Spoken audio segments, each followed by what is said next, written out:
ബാംഗ്ലൂരിൽ നിന്ന് നാട്ടിലേക്ക് വണ്ടി കയറിയതിൻ്റെ പ്രധാന ഉദ്ദേശം ഈ കല്യാണത്തിന് പങ്കെടുക്കാനായിരുന്നു. ഏട്ടൻ്റെ ഏറ്റവും അടുത്ത സുഹൃത്തിൻ്റെ കല്യാണമായിരുന്നു. ഇതിൻ്റെ പ്രധാന ഹൈലൈറ്റ് എന്താണെന്ന് വെച്ച് കഴിഞ്ഞാൽ, കെട്ടും കഴിഞ്ഞ് ചെറുക്കനും പെണ്ണും വീട്ടിൽ പോകുന്നതിന് മുമ്പേ നമുക്കവിടെ എത്താൻ പറ്റി. അതൊരു വലിയ കാര്യം തന്നെയാണ്. അദ്രിയാണെങ്കിൽ അവിടെ എല്ലാം ഓടി നടക്കുന്നുണ്ടായിരുന്നു. പിന്നെ അവിടെ ഇവൻ്റുകാർ വെച്ചിരുന്ന ആർച്ചിയിൽ നിന്ന് പൂവൊക്കെ എടുക്കാൻ പുള്ളിക്കാരി ഒരു ശ്രമം നടത്തി. പക്ഷേ ഏട്ടൻ അത് വിദഗ്ധമായ രീതിയിൽ അവളെ അവിടെ നിന്ന് മാറ്റി.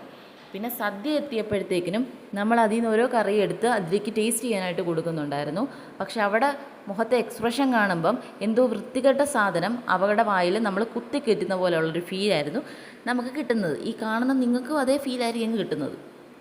സദ്യയൊക്കെ കഴിച്ചു കഴിഞ്ഞാൽ കുറച്ച് നേരം കൂടെ നമ്മുടെ പരിചയക്കാരെയൊക്കെ കണ്ട് നമ്മളത് അവിടെ നിൽപ്പുണ്ടായിരുന്നു. ആ സമയത്തും അദ്രി ഇങ്ങനെയെല്ലാം ഓടി നടക്കുന്നുണ്ടായിരുന്നു.